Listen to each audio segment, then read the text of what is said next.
Olá pessoas, esse aqui é mais um vídeo resposta meu aqui na internet, né? Vocês deviam imaginar que isso ia acontecer em algum momento, depois daquele vídeo sobre o Escola Sem Partido. Eu vou ser tentar pelo menos, né, ser bastante pontual na minha resposta às críticas.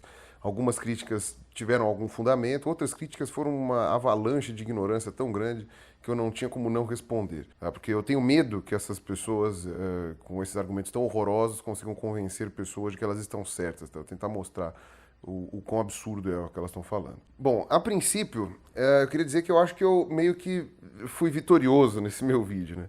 Porque eu consegui levar xingamento tanto das pessoas que concordam com o projeto, quanto das pessoas que são contra o projeto. Se vocês viram aquele Lapada que eu participei junto com o Cauê Moura, né, no final do Lapada eu comento, né, que se os extremistas dos dois lados estão me xingando é porque eu estou no lugar certo, né, eu estou indo no caminho certo. Eu não estou dizendo que todo mundo que me xingou é extremista, tá?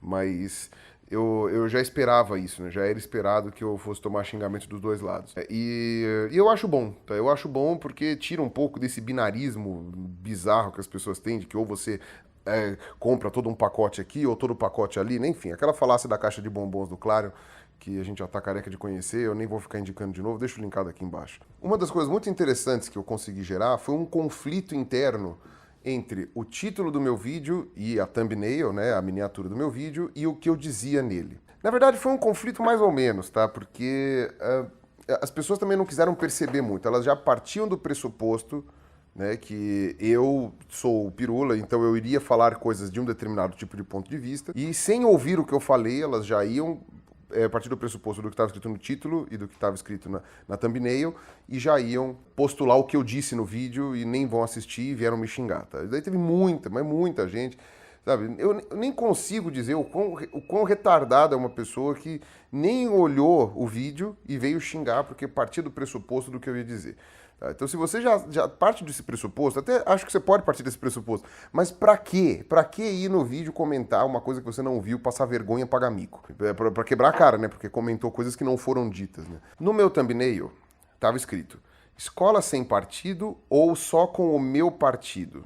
Né? Uma interrogação. As pessoas não partiram do pressuposto de que poderia ser só um antagonismo entre duas situações conflitantes. Se eu tivesse feito, por exemplo, escrito na thumbnail, escola sem partido é escola só com o meu partido. Uma afirmação. Aí talvez as pessoas poderiam pegar isso daí e, obviamente, dizer que a escola sem partido era uma maneira de partidarizar, né, o ensino. As pessoas não perceberam que aquele thumbnail não era necessariamente uma crítica à escola sem partido. Era apenas um questionamento, né, sobre o que está acontecendo hoje nas escolas e o que pode vir a acontecer depois. Será que o Escola Sem Partido vai mudar a situação que está presente ou não? Ou vai deixar na mesma? Faço um meia-culpa de que isso ficava bastante fácil de enviesar, né, graças à imagem que eu coloquei, né, que eu coloquei uma mordaça na minha boca, tal, como se eu fosse um professor, né, dizendo que os professores não poderiam falar certas coisas. Mas é porque se você for ler a primeira parte, o segundo, na verdade, o segundo artigo dessa lei, ela limita uma série de coisas que o professor pode falar. Então, é uma lei que fala que o professor não pode falar o que ele quiser. E eu não estou nem fazendo juízo de valor do que é certo e do que é errado. Estou dizendo que o professor automaticamente ia ser tolhido da possibilidade de falar do que ele quisesse. Uma outra coisa que o pessoal discutiu muito foi o título do vídeo, né? Escola sem partido ou escola sem juízo? Foi uma outra pegadinha que eu fiz também, com interrogação, tal, não sei o quê. Se eu tivesse afirmado escola sem partido é escola sem juízo, as pessoas poderiam chegar lá e falar assim, o Pirula está afirmando que a escola sem partido é uma escola sem juízo. Mas colocando como termos antagônicos, o que eu estava querendo dizer é o seguinte, você quer uma escola sem partido ou uma escola sem juízo? Juízo tem vários sentidos. Uma das coisas que juízo pode fazer, né? O juiz faz o quê? O juiz, ele julga, né? O juiz, ele avalia o que é certo, o que é errado, o que é melhor, o que é pior. Então, quando você fala uma coisa de juízo, né, por exemplo, juízo de valor, em seu juízo perfeito, a sua capacidade de julgamento. Então, uma escola sem capacidade de julgamento do que é certo, do que é errado, do que pode, do que não pode, a pegadinha com o título do meu vídeo era a escola sem o partido ou sem o juízo? Ou seja, será que esse projeto de lei, ele tira só os partidos da sala de aula, ou ele também tira a capacidade de julgamento e de avaliação dos alunos em determinados aspectos? tá. Enfim, então essa foi uma brincadeira que eu fiz com o título do vídeo e as pessoas já acharam que eu estava esculhambando com o projeto. Por que isso dava incongruência? Porque assim que a pessoa ligava o vídeo e começava a assistir, isso para aqueles que não ficaram só xingando, aqueles que realmente assistiram ao vídeo, viram que eu falava bem de boas partes do projeto, né? Na verdade, eu até falava que o projeto em si era 99% bom, né? Tinha 1% que era muito ruim, e eu discuti isso no vídeo, e que a justificativa era a pior parte. Se esse projeto Escola Sem Partido passar a valer, a partir do que está escrito no projeto, não é um problema tão grave. O problema mais grave são as justificativas. Se as justificativas forem usadas para balizar o projeto, né, e eu acredito que juridicamente isso tem algum tipo de procedência, senão a gente nem colocaria justificativa, então aí sim é uma coisa muito preocupante, porque nitidamente aquele projeto foi um projeto escrito por pessoas que não enxergam problema na doutrinação religiosa que as escolas fazem, várias escolas fazem isso, e enxergam problema apenas na doutrinação ideológica, que também existe. Que foi o que eu apontei naquele meu vídeo. Se esse projeto, efetivamente, ele for coibir a doutrinação, sei lá, do comunismo, etc e tal, e também a doutrinação para a igreja, católico, evangélico, essas coisas assim, aí tudo bem, ele está sendo efetivamente isento. O objetivo do projeto é esse, na justificativa não parece ser. Então esse é que era a minha maior preocupação. Foi essa ideologia que eu falei no começo do meu vídeo, que esse projeto me pareceu querer introduzir. Porque ele passa a mão na cabeça de todas as escolas religiosas, de tudo que é ensinado com base religiosa, de tudo isso daí que é doutrinação. Não adianta você falar que não é, porque é doutrinação, simplesmente é uma doutrinação permitida, né? Tipo, se meus pais têm uma religião, eu posso ser doutrinado com a religião dos meus pais, que não tem problema. Também apontei o fato de que como você vai fazer esse tipo de julgamento? Como que você vai avaliar esse tipo de coisa? Você, sabe, se você tem vários pais, cada um dos pais tem uma ideologia, uma religião diferente. E se você não pode ofender nenhuma delas, você não dá aula. Porque cada um dos pais vai lá com uma reclamação, vai falar não sei o quê, qual deles vai estar certo? Porque pai você vai ouvir? E quais são os métodos de denúncia disso? Pelo Ministério Público. O Ministério Público já está atolhado de coisa para fazer, eles vão efetivamente averiguar essa denúncia? Aí o que eu falei? Eu falei que nas justificativas você não tinha nenhuma evidência, nenhuma prova anexada ao que estava escrito ali, dizendo que simplesmente que, tipo, todo mundo que viveu até hoje no Brasil nos últimos 20 anos sabe que foi doutrinado. E eu falei assim, você não pode afirmar uma coisa dessa sem dar evidências do que é isso. Você pode até pôr essa frase, mas na sequência dessa frase tem que explicar por quê. Não é citado nenhum exemplo, não é citado nenhum caso, não é citado nem a doutrinação do quê, qual ideia, qual ponto de vista, nada. Simplesmente joga essa frase no ar, assim como se todo mundo já soubesse, fosse uma coisa óbvia. Teve um cara aí que me criticou falando que esse pessoal fica pedindo provas e evidências. Desculpa, sabe, eu adoro pedir provas e evidências das coisas, cara, é por isso que eu sou um cientista. Agora, você dizer que eu sou um ignorante que não conheço as evidências é uma coisa, tanto é que muita gente me mostrou evidências que eu vou falar daqui a pouco. Agora, você dizer que não precisa de provas e evidências, sabe, isso daí é um absurdo tão grande, mas é uma falta de noção tão grande. Tá? E eu acho muito engraçado, porque esse mesmo tipo de pessoas que se auto-intitulam de direita, elas são pessoas que, por exemplo, quando elas vão discutir a Lei Maria da Penha, né, elas falam que essa lei é muito agressiva contra os homens, porque a mulher não foi agredida, pode ir na delegacia denunciar uma agressão, e o cara é preso, mesmo que ele não tenha sido o autor da agressão. Então eles ficam sempre berrando, cadê a presunção de inocência? Que eu até concordo, realmente, eu concordo que você tem que ter uma avaliação, uma averiguação, né, para ver se realmente o agressor foi aquele cara ou não foi, ou se foi outra pessoa. Tá? Isso daí é possível, né? Picareta tem de tudo quanto é lado. Agora, quando isso é para culpar as pessoas que eles já não gostam, aí a presunção de inocência não existe. Aí é óbvio que é culpado, é óbvio que é bandido, é óbvio que é não sei o quê. Por quê? Porque eu não gosto dele. Agora, tudo bem, se você quer dizer que isso daí, através de denúncias, vai ser averiguado, ótimo. O problema é, no projeto de lei não estava escrito. No projeto de lei não estava escrito isso. Estava simplesmente dizendo que a doutrinação, qual?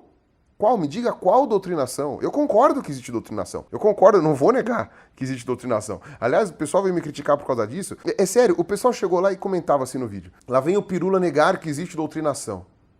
Que vídeo essas pessoas assistiram? É óbvio que existe doutrinação. O que eu questionei é qual doutrinação. E principalmente o nível dessa doutrinação, quanto de doutrinação existe. É óbvio que tem professores que fazem doutrinação, inclusive essa doutrinação que o pessoal fala aí, do marxista, tá dizendo que Che Guevara foi um santo, que o Fidel transformou a Cuba na Ilha de Caras, que os mortos lá na União Soviética viraram purpurina, sabe? Eu sei que tem gente que defende isso daí e fala que realmente o comunismo foi uma coisa maravilhosa. E também tem pessoas que, a despeito de se posicionarem como de esquerda, não defendem o comunismo.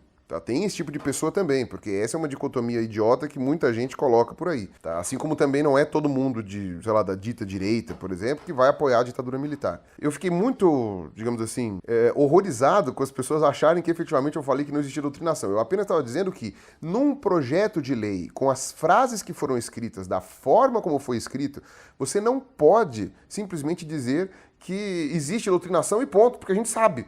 Porque, isso é condição sine qua non, sabe? Se você soltar uma maçã, ela cai para baixo. Existem doutrinações. Isso não é uma coisa tão óbvia assim, ainda mais num projeto de lei.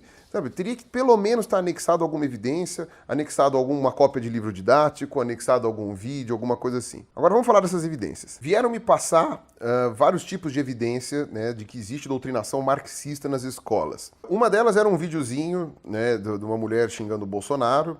Ok, eu achei inadequado, eu achei completamente errado, do mesmo jeito que eu também acho inadequado, quando vem gente denunciar para mim, de um professor elogiando o Bolsonaro. Eu acho que você não tem que falar absolutamente nada do Bolsonaro lá, a menos que fosse vinculado a algum projeto de lei que ele já tivesse apresentado, porque aí são outros 500. Ele, como figura eleitorável, né, do Brasil, não deveria ser citado numa sala de aula nem pró nem contra. A menos que fosse um evento da própria escola, uma coisa assim. Mas se não, não. Então eu acho errado os dois. Eu acho errado a pessoa que ficou xingando o Bolsonaro aleatoriamente e a pessoa que ficou falando a favor do Bolsonaro aleatoriamente. Agora, você pode criticar livremente atitudes do Bolsonaro, você pode elogiar claramente atitudes do Bolsonaro no que diz respeito à sala de aula, tá? Não criticá-lo como pessoa e nem dizer que você pode votar nele ou não deve votar nele. Agora, você pode criticar sim uma atitude do Bolsonaro, dizendo que aquilo lá foi inadequado, que aquilo lá quebrou o protocolo, que aquilo lá a Constituição não permite. Você pode falar esse tipo de coisa de um deputado, sim, perfeitamente. Tá? Sendo o Bolsonaro, sendo, sei lá, a Luciana Genro, sendo quem for. O que você não pode é fazer propaganda pró ou contra, politicamente. Isso realmente você não pode fazer. Agora, tirando esse videozinho que me mandaram também um outro que era um grupo de crianças que fizeram o funk do Karl Marx. E, realmente, se você pegar aquele funk isoladamente, parece uma lavagem cerebral mesmo, uma coisa bastante bizarra. Porém, quando eu estava na escola e depois na faculdade também, era muito comum a gente fazer atividades de grupo em que cada grupo assumia um lado da discussão e depois a gente debatia. Então eu lembro que na escola eu fiz isso com métodos anticoncepcionais. Então a classe foi dividida em vários grupos e cada grupo defendia um método anticoncepcional. Na escola também teve uma discussão sobre transgênicos. Metade da sala teve que montar uma apresentação a favor dos transgênicos e metade teve que montar uma apresentação contra. Depois teve um debate. E essa apresentação poderia ser do jeito que a gente quisesse. A gente preferiu fazer uma apresentação, na época não era PowerPoint, era projetor de slides, mas a gente preferia fazer daquela forma, né? Mas e se fosse uma musiquinha? E se a gente quisesse fazer uma música? Será que esses alunos que estavam cantando do Marx era uma musiquinha mesmo, que eles fizeram porque quiseram, porque o professor sugeriu? Era uma forma de doutrinação? Ou será que era uma parte de um debate maior que a gente não ficou sabendo porque ninguém gravou? Sabe, isso não é uma evidência cabal. Evidência cabal são as cópias dos livros didáticos que me mandaram. Essas cópias realmente são evidências cabais que pessoas me mandaram e não custava nada o Magno Malta ter anexado isso no projeto de lei. Não custava. Então me passaram aqui, um inscrito me passou uma cópia do livro do Mário Schmidt, que depois eu fui dar uma olhada, né? Ele é um cara sem rosto. Eu não consegui achar a foto dele, não tem foto desse cara. Tem reportagens questionando a graduação dele em História, dizendo que na verdade nem graduado ele é só um cara que era muito interessado.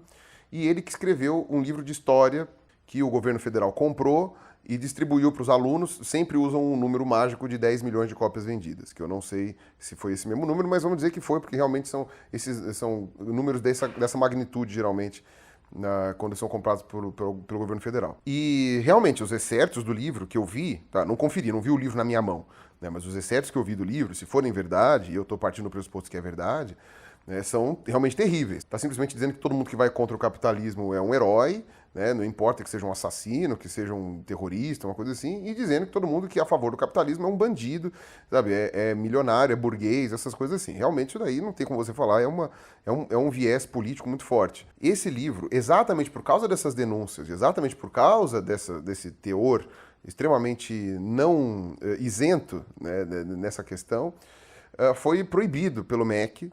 Deixou de ser comprado pelo governo e desde 2007 que ele não é mais distribuído pelo governo. Pode ser que eu esteja enganado? Pode ser. Foi o que eu achei nas reportagens. Agora, esse livro não foi proibido de ser vendido. Esse livro continua sendo vendido pela editora lá que publicou o livro. A editora pode vender esse livro livremente. O governo pode não comprá-lo, ele pode sugerir que as pessoas não comprem, mas se um colégio quiser comprar um livro da editora, ele pode. entendeu? Do mesmo jeito que o MEC pode muito bem não sugerir que as escolas comprem o material apostilado da escola adventista, porque ele é voltado para a religião adventista, e ele pode falar, não sugiro que você não compre esse material não é isento, não vale a pena, mas nada impede que a escola adventista use esse material, mesmo que o MEC não recomende. Tá? Você não é obrigado a seguir as recomendações do MEC. Na verdade, se a gente fosse obrigado a seguir as recomendações do MEC, o ensino estava um pouquinho melhor, porque algumas recomendações, principalmente aquele negócio dos parâmetros curriculares nacionais, né, os PCNs, né, eles dizem o que deve e o que não deve entrar na grade horária das escolas, e muitas escolas não respeitam isso daí e que se exploda. Mas enfim, eu não tô nem aqui, sabe, é como eu falei, aquele meu vídeo não era para dizer que não tinha doutrinação.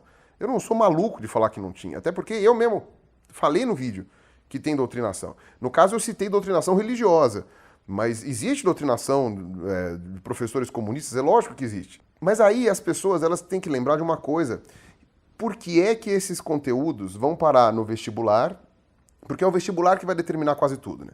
As apostilas e os livros são direcionados para passar no vestibular e as universidades que são voltadas para isso. As universidades de ciências humanas, história, geografia, sociologia, etc., é muito interessante porque, segundo a filosofia deles, e eu não sou de ciências humanas, então não posso dizer sobre isso, mas segundo a filosofia deles, você não tem como fazer um curso dessas matérias sem você ter um enviesamento. É do mesmo jeito que teologia. É impossível você ter uma faculdade de teologia sem enviesar para um tipo de Deus, para uma religião. Então, a faculdade de teologia do Mackenzie, que é presbiteriano, é diferente da faculdade de teologia da PUC, que é católica, que é diferente da faculdade de teologia da adventista, entendeu? São faculdades diferentes, têm conteúdos diferentes, têm vieses e direcionamentos diferentes. E quando você se matricula nesses cursos, você sabe o que você vai esperar.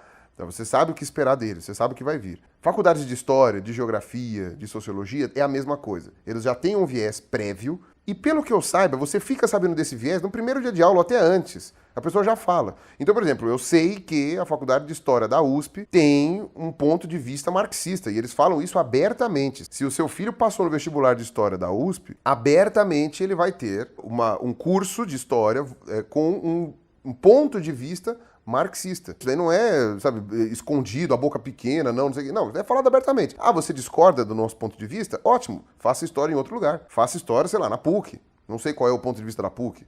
Sabe, faça história em outra universidade. E segundo as pessoas do curso de humanas, e aí vocês não podem falar comigo, vocês procurem alguém de humanas, é impossível você dar um curso de história, um curso de geografia ou um curso de sociologia sem esse viés. Não existe como ter uma graduação nesses cursos de maneira isenta. Isso daí não tem como fazer. Isso é o que me disseram, estou confiando neles. E o que acontece? Esses professores são os professores que vão ajudar a fazer o vestibular.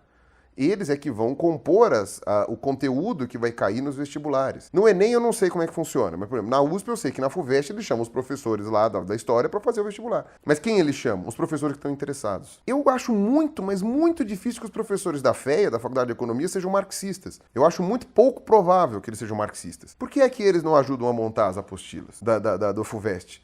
Por que eles não ajudam a montar os livros didáticos? Porque essa é a questão. São esses mesmos professores que montam os livros didáticos, que montam os livros que vão ser vendidos para as escolas ou que vão ser vendidos nas editoras. Por que os professores da FEA, de vertente capitalista e etc., que não são marxistas, por que eles não fazem livro didático? Porque eles não querem. Porque eles não têm paciência. Porque isso para eles é perda de tempo. Porque eles estão ganhando dinheiro com outra coisa. Porque não tem interesse. Você não pode culpar os professores marxistas de terem interesse em produzir um material didático, sendo que os outros professores que não são marxistas não têm interesse. Sabe? A mesma coisa que o pessoal falava, não, mas o Pirula fica falando umas coisas que eu não gosto. Tá bom, então grava o teu vídeo com as coisas que você gosta. Não é isso que é a livre concorrência? É oferta e demanda. Se as pessoas que têm posicionamento não marxista, digamos assim, de economia, vamos falar de economia, não se posicionam, não se mobilizam para fazer um livro didático para alunos, ele não vai surgir do nada. Esse livro não vai cair do céu, ele não vai se materializar vindo dos ETs. Então não dá para você culpar os professores que escreveram livros marxistas por terem escrito livros marxistas. Isso daí foi uma coisa interessante que até o Rafael Haid falou. Tudo bem, ele é contra qualquer existência de qualquer tipo de governo, mas foi o que ele falou, qualquer governo vai fazer livros didáticos com o viés dele. Com o viés de ideologia dele. Então, mas o PT fez livros didáticos, ele mandou fazer, ou ele comprou livros didáticos com viés marxista. Tá, o Temer vai fazer isso com a ideologia dele. O Aécio, se tivesse ganho, ia fazer com a ideologia dele.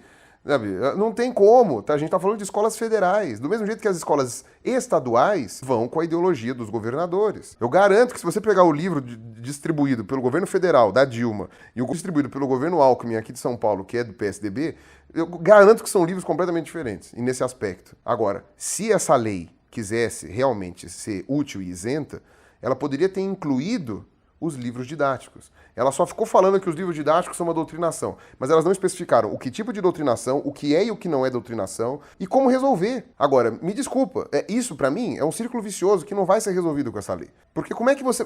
Me diga, como você vai fazer? Se os professores das universidades é que montam o vestibular e montam os livros didáticos. Então a universidade precisa de professores que não sejam socialistas. Tá bom. Você precisa fazer um concurso para entrar professores não socialistas. Quem vai avaliar esse concurso? São os próprios professores que estão lá. E é assim que tem que ser, porque eles são os únicos que têm competência e gabarito para avaliar. Você tem meia dúzia de gato pingado que é especialista em uma determinada área. Então, digamos que a gente vai... Sei lá, a USP abre um concurso na história para professor de, sei lá, idade contemporânea no Brasil. Quem vai avaliar esses caras são os professores que já foram contratados, que estão lá. Só podem ser eles, não tem outra pessoa que vai avaliar isso daí. Você acaba girando, sabe, o cachorro correndo atrás do próprio rabo. A maneira como você tem como fazer isso é exatamente propondo. Por exemplo, se você acha que isso daí é um problema terrível para a sociedade, que isso é uma coisa horrorosa, você precisa criar cursos de história que não tenham esse viés, que tenham outro viés, que formem seus profissionais, que formem seus alunos com outro viés. Óbvio, eu que sou da biologia, eu não consigo entender muito bem isso. Porque, como eu falei, na biologia você não tem esse viés político enviesando nossas coisas. É perfeitamente possível dar uma aula neutra de biologia para várias coisas. Agora, o pessoal da história fala que não é possível. Então, quem sou eu para questionar o pessoal da história? Quem sou eu para questionar o pessoal da geografia? Conversem com eles, sabe? Conversem com o pessoal de lá. Eles é que sabem essas coisas, sabe? Se eles falam que não dá para você fazer um curso de graduação sem viés... Agora, isso não deve chegar nas escolas. Ok, não deve, mas é impossível não chegar. Sabe como que você pode evitar isso também? Da maneira como eu enxergo? Não fazendo escolas preparadas para o vestibular. Que pra mim esse é o pior erro que tem. O vestibular já é uma coisa cretina, mal feita e horrorosa. E você não tem que ficar entrando na escola pra passar no vestibular obrigatoriamente. Você tem que entrar na escola pra aprender as coisas, pra viver, pra fazer coisas. Dependendo do que for, aí você tem que realmente fazer pra vestibular. Mas aí você faz um cursinho, já tem cursinho pra vestibular pra isso. Fazer uma apostila, um livro, uma coisa toda voltada pro vestibular, vai acabar fazendo isso. Porque pra você entrar numa faculdade boa, que é uma faculdade pública, ela vai ter o seu viés de seleção. Afinal de contas, eles decidem quem entra e quem não entra. Eu acho que você poderia, sabe, quebrar essa questão do vestibular para que os livros didáticos não fossem feitos só por professores interessados nas suas próprias universidades e que os alunos não tivessem esse tipo de coisa. Sei lá, não é uma coisa tão simples de fazer quanto parece com esse projeto. Uma outra coisa que vieram falar, que eu não tenho como dizer se está certo ou se está errado, mas são questionamentos que eu vou levantar para esse pessoal. Vieram falar que eu só escuto falar de Karl Marx e não sei o que, blá blá blá, e nunca escutei falar de Mises, nunca escutei falar da escola austríaca, o caramba 4. Como eu falei, quem faz os livros de vestibular, os livros didáticos, são os professores de faculdade. Se os professores de faculdade não citam Mises, você precisa ir nessas universidades e ver por que eles não estão citando. Pois bem, a FEA é a faculdade de economia aqui da USP. Vai lá e pergunta, tem algum professor que dá Mises na sala de aula? O que Mises foi relevante? O que a escola austríaca teve de relevante? Ela aparece na faculdade de economia? Se ela não aparece na faculdade de economia, ela não tem que estar no livro didático. É o 101, sabe? Tipo, é o básico do básico. Se isso é irrelevante para a área acadêmica da qual você está falando, ela não tem que aparecer na parte didática. Agora, Mises é relevante na parte acadêmica? Eu estou falando, eu não sei. Não sei nada de economia. Inclusive, é uma das matérias que eu mais patino na história da minha vida. Então, eu não sei nada de economia, nem vou falar aqui. Agora, Mises é relevante? Ele está presente nos livros de graduação em economia, sei lá, das faculdades mais conceituadas, ele está na grade horária das universidades, aí ele tem que estar, sim, obrigatoriamente nos livros didáticos. E como eu falei, se ele não está, isso é um erro de quem fez o livro didático. Por que é que o pessoal que sei lá, defende a escola austríaca não vai lá fazer o livro didático? Por que não vai lá atrás dos autores desses livros, que estão provavelmente nas universidades, Por que não vão lá na universidade e ver por que é que não estão citando tal autor? Sabe, por isso que eu tô falando, eu não sei nada de Mises. Mas eu lembro muito, na época da questão da discussão do criacionismo, né, que o pessoal falava, mas por que é que os livros de biologia não incluem o criacionismo? Mas inclui o criacionismo. Os livros de biologia incluem o criacionismo. Inclui como? Antigamente as pessoas eram criacionistas. É uma questão histórica só. Ele não fala do criacionismo em pé de igualdade com uma teoria científica super bem corroborada como evolução. Então, quando tentavam socar criacionismo, né? Eu falei isso na minha série Criacionismo, como tentaram fazer isso nos Estados Unidos, né? Tentaram socar criacionismo como se fosse ciência, como se fosse relevante nas aulas de biologia da escola, pulando a parte acadêmica. Eu acho isso errado. Então, por isso que eu falo, se você tem acadêmicos discutindo o Mises, discutindo a escola austríaca, que eu nem sei o que diz, ela tem efetivamente que entrar na parte didática. Ela tem pelo menos que entrar como uma discussão. Existem pessoas que discutem isso.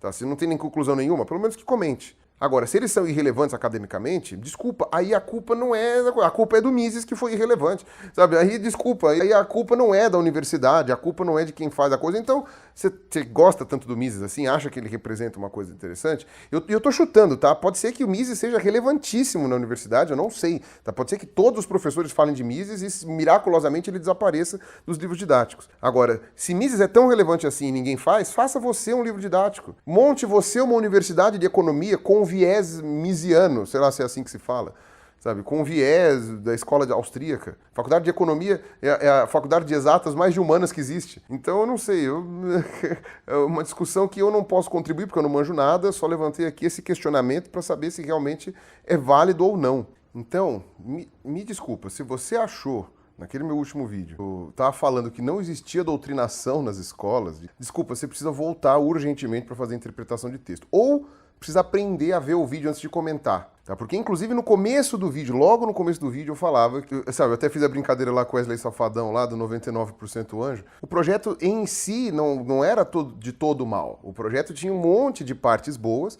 O que eu achava ruim era a intenção do projeto, era a justificativa. A justificativa dava a entender que tinha uma ideologia por trás. Aí veio uma menina estúpida aí falar pra mim que, não, mas o conservador não tem ideologia. O quê?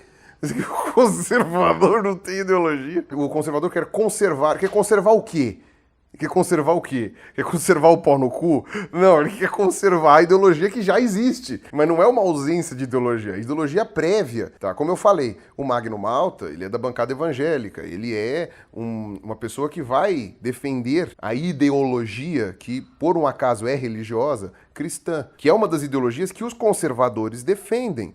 É uma ideologia. Não adianta você falar que é neutro, é ideologia nenhuma.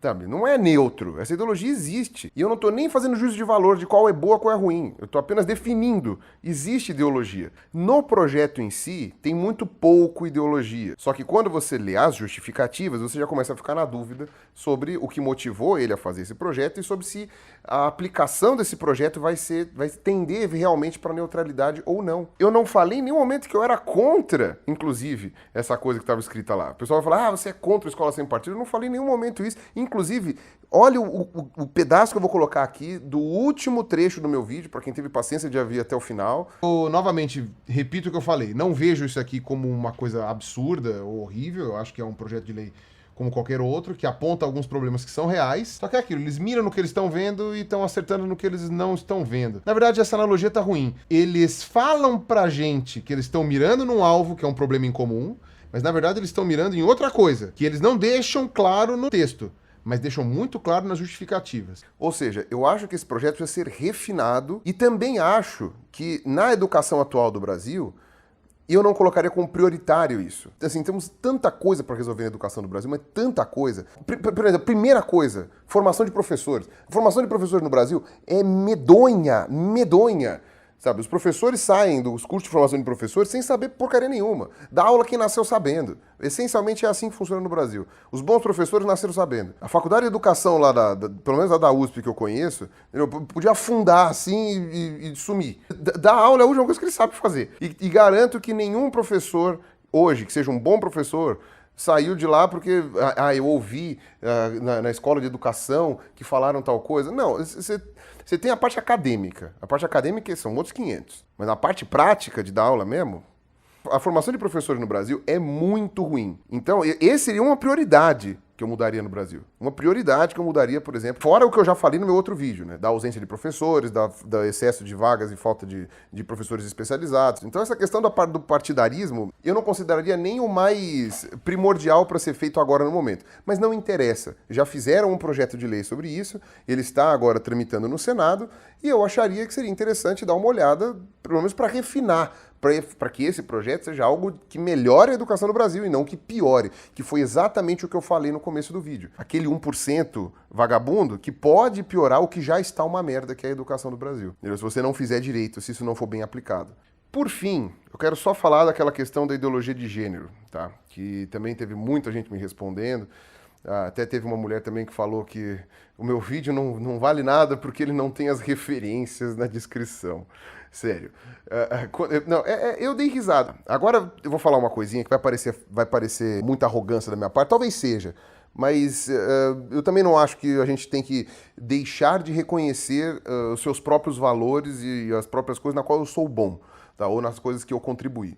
Tá? Basicamente, as pessoas no YouTube, não digo todo mundo do YouTube, não digo desde o começo. Quando eu comecei a fazer meu canal, ninguém punha link na descrição. Ninguém deixava explicitado nada de onde tirou. Tirou da bunda, tá, ok, tá colocado lá. Aí depois que eu comecei a fazer, e pra não dizer que eu comecei a fazer depois, não sei o que lá, desde aquele meu primeiro vídeo de 2009, já tem as referências bibliográficas na descrição do vídeo. Todo mundo que veio depois colocando referência na descrição, ou veio porque também achou que era uma boa ideia, tá? Não tô dizendo que eu que inspirei todo mundo, mas basicamente as outras pessoas foi porque eu comecei a fazer e as pessoas falaram, pô, é legal, tem que colocar as fontes na descrição, tem que explicar de onde é que veio, tem que falar de onde é que veio e tal. Tem gente por aí, inclusive, que faz vídeo, que se orgulha de não colocar o material na descrição. Se orgulha profundamente de não colocar nada na descrição. Pessoas, inclusive, que são, digamos assim, são profundamente admiradas por essa olotúria dessa mulher que veio falar que o meu vídeo não tinha descrição. Ela é fã desse tipo de gente, que fala que a descrição não é importante. Mas aí, quando é comigo, não, eu tinha que pôr o material na descrição. Então eu achei até irônico, porque naquele vídeo, primeiro, o que tinha que ter na descrição daquele vídeo? O projeto de lei, as fontes de onde eu tinha tirado e os vídeos que eu tinha citado, só isso. Toda aquela questão sobre gênero que eu tinha falado, o que eu falei naquele vídeo? Eu vou fazer outro vídeo especificamente sobre isso, com outras referências que eu já tô juntando e que não eram necessárias naquele vídeo. Quer referência? Ótimo. Eu vou colocar aqui embaixo na descrição, então, sabe, uma cacetada de referência. Eu vou socar a referência, mas vou socar a referência até o cotovelo, sabe? Aqui embaixo, de por que a homossexualidade não é uma escolha do indivíduo. E há traços biológicos muito consistentes que ajudam a sustentar porque é que o indivíduo nasce gay. Ou, enfim, que ele não nasça gay, ele nasça, sei lá, assexuado, mas que ele já vai ter uma tendência muito forte para homossexualidade. Tá? Vou deixar aqui embaixo tudo linkado. E sabe o que eu acho muito interessante? Essas pessoas que falam, o homossexual escolhe, eu quero ser homossexual, uma hora desabrocha e fala, não, eu quero ser homossexual. Essas pessoas que falam isso daí, geralmente são as mesmas pessoas que dizem que o homem nasce homem e a mulher nasce mulher. E quando você vai para a biologia ela confirma essa segunda hipótese. Então, aí as pessoas aplaudem a biologia, ai, que legal. Agora, quando eles olham a biologia e vê que ela também fala que o pessoal nasce homem, nasce mulher e pode nascer gay, ah, não, absurdo, a biologia não sabe o que fala, que coisa, não sei o que, sabe? Tipo, a ciência só está certa quando concorda comigo, sabe? É o viés da confirmação. Então, a ciência vale a pena quando concorda comigo, quando não concorda, ah, não, aí sinto muito, aí ela tá errada, aí não é o que eu quero. Então, eu acho muito engraçado esse pessoal que fala esse tipo de coisa e não cai a ficha da própria incongruência de pensamento deles. Então, novamente, eu não vou ficar aqui me esticando muito, me delongando, porque eu vou fazer um vídeo só sobre isso, que eu vou repetir tudo isso daí, então esse vídeo vai ficar comprido pra caramba, eu não vou fazer isso de novo.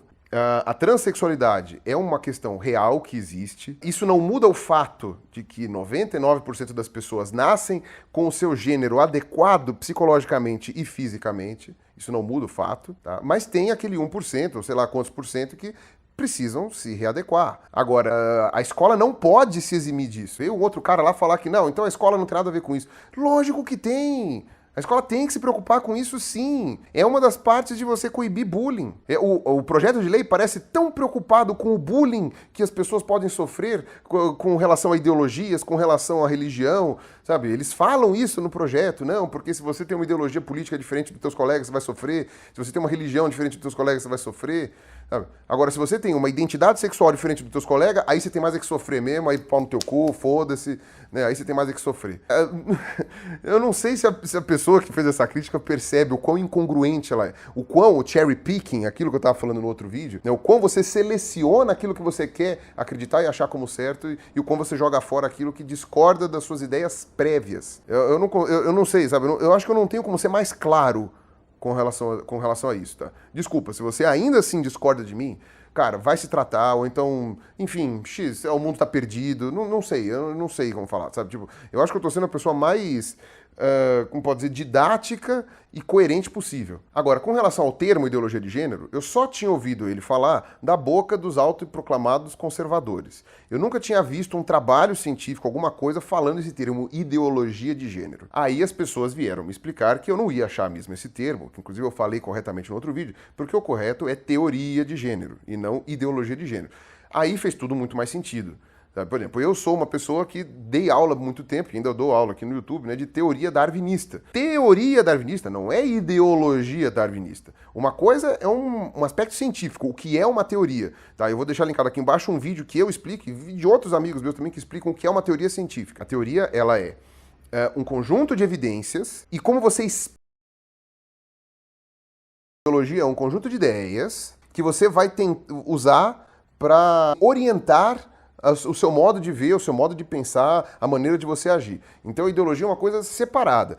Pode existir ideologia darwinista? Lógico que pode, mas não é isso que eu defendo, por exemplo. Assim como pode existir ideologia de gênero.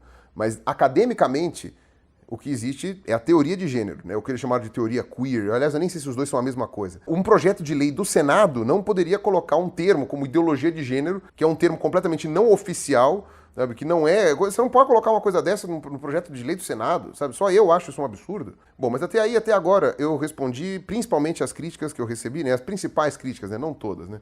Que eu recebi do pessoal que é a favor do projeto Escola Sem Partido, tá? E que veio babando me xingar sem ter entendido direito o que eu quis falar. Porque, me desculpa, eu acho que eu fui muito claro naquele vídeo. E como muitas pessoas dizem, eu até discordo dessa frase, na verdade, mas eu vou aplicar ela aqui, porque muita gente fala isso daí, e até que eu acho que aqui eu fiz o que eu podia. Eu sou responsável pelo que eu digo, não pelo que você entende. Então, apesar de eu achar que eu sou responsável sim pelo que você entende, então eu tenho que adequar a maneira como eu falo para você entender, eu acho que naquele vídeo, eu revi o vídeo, eu dei uma olhada de novo, eu acho que eu fui muito claro naquele vídeo. Os únicos pontos em que você poderia ter se confundido seria a thumbnail e o título, e eu expliquei os dois aqui. Agora, no que diz respeito às críticas que eu recebi do pessoal que é contra o projeto Escola Sem Partido, que é o pessoal principalmente da sociologia, que ficou bem nervoso comigo, e eu sabia que eles iam ficar, e é pra ficar mesmo, foi porque eu falei que tem o pessoal que pira na batatinha, que fala que homem não nasce homem, mulher não nasce mulher, que é tudo uma construção social, que são os ultra-relativistas, tal, né, de que nada é objetivo. Até me mandaram uma série de PDFs e coisas assim, eu vou dar uma lida nisso daí, eu prometo que vou. Até pro vídeo que eu vou fazer, né, sobre essa questão de gênero e tal, eu vou ter que ler todas essas referências. Várias pessoas vieram falar, Pirula, você está se confundindo. A sociologia não fala em nenhum momento que o homem não nasce homem ou nasce mulher. Ele fala que o sexo não é o gênero. Você tem características biológicas de macho e fêmea, né? Mas a mulher, ela é um construto social, né? O homem é um construto social dentro dos seus papéis de classe, dos seus papéis de gênero na sociedade e tal, não sei o quê. E, ok, se fosse só isso, eu concordaria com o pessoal da sociologia que veio comentar no meu canal. É claro que a mulher e o homem exercem papéis diferentes na sociedade por uma construção, sei lá, por tradição e essas coisas. Cor de rosa é cor de mulher, azul é cor de homem. Isso daí, no passado, era o contrário. O homem tem que usar calça, a mulher tem que usar saia. Antigamente todo mundo usava saia, homem e mulher, e não era problema. Então é óbvio que você tem vários aspectos dos papéis que assumem a mulher e o homem na nossa sociedade que são construídos socialmente, que não tem nada a ver com o biológico. Se fosse só isso, ok. O problema é que não é, tá? Vocês aí da sociologia. Vocês ficaram falando pra mim, não, a gente não nega conhecimento biológico, não nega, não nega, não nega. Nega. Nega. Eu tô falando que nega. Não tô falando que todo mundo da sociologia nega, e não tô falando que vocês negam todo o conhecimento biológico. Mas negam. A biologia pode sim explicar muitos traços comportamentais típicos de homem, típicos de mulher, que inclusive justificam alguns traços comportamentais de gays e transexuais, tanto gays masculinos quanto femininos. Alguma coisa de conformação cerebral, alguma questão instintiva que é herdada, sabe? Pode ser geneticamente, pode ser epigeneticamente. Tem várias explicações que a biologia pode dar para certos aspectos que não são construídos socialmente. Isso o pessoal das sociais nega sim. Novamente, eu não estou negando que exista relevância social para as coisas e que muita coisa é construção social. Não estou dizendo que não é. Eu aceito o que a biologia tem a sua relevância no comportamento dos seres humanos do mesmo jeito que a social. Afinal de contas, o ser humano é um animal biopsicossocial. Então, os três são importantes para compor o ser humano. E o biologia também é importante. O biológico também é relevante. Agora, muita gente das sociais acha que o ser humano não é um animal, ou se é um animal psicossocial. Ou eles dizem que é porque a gente é feito de células, então não pode negar a biologia, mas que todo o resto é construção social. O resto são esses biólogos malditos que querem ficar provando que, sabe, que a gente não pode ter escolhas na nossa vida e essas coisas assim. Quando você consegue provar que algum traço de comportamento dos seres humanos, que já existem até às vezes em outros animais, tem fundo biológico e genético que pode ser herdado, eles estão flertando com o nazismo, com, sei lá, a eugenia e essas coisas assim, sabe? Já entra numa outra paranoia também, que é muito parecida com a paranoia do pessoal que se autoproclama de direita. Então, sinto muito, não vou passar a mão na cabeça de vocês. Vão ler os artigos de biologia que existem sobre esses assuntos, que eu prometo que eu vou ler os artigos de social antes de fazer um vídeo sobre isso. Mas eu já conversei com muita gente, eu já li alguns artigos que efetivamente negam os traços biológicos do comportamento humano. Que eu não digo que são só biológicos, mas negam a possibilidade de traços biológicos no ser humano, e isso é negar a realidade. É achar que 2 mais 2 é 5. Tá? Desculpa, nem tudo é social. Então a minha crítica foi válida e ela se mantém. Se você continua achando que, não, mas Pirula, você está enganado, eu posso estar enganado em algumas coisas, mas você também está enganado. O pessoal de sociais tem sim um grupo que eu quero acreditar que é uma minoria, mas eu não posso afirmar que é uma minoria, que nega conhecimento biológico. Nega, assim, categoricamente. E eu não tenho como endossar um comportamento desses. Não tenho. Não só por uma questão de classe, né? Não só porque eu sou biólogo, mas porque tá errado. Entendeu? Porque é errado. É pirar na batatinha. É tampar o sol com a peneira. Eu acho que já me estendi demais. Acho que já falei o que eu tinha para falar. E vamos ver cenas dos próximos capítulos, né? Inclusive quando eu lançar o meu vídeo sobre a questão de gênero, que era para ter saído no começo do ano e não saiu, porque não deu tempo e, sei lá, vamos ver o que eu vou fazer no futuro. Beleza? Então é isso, um abraço para vocês e falou!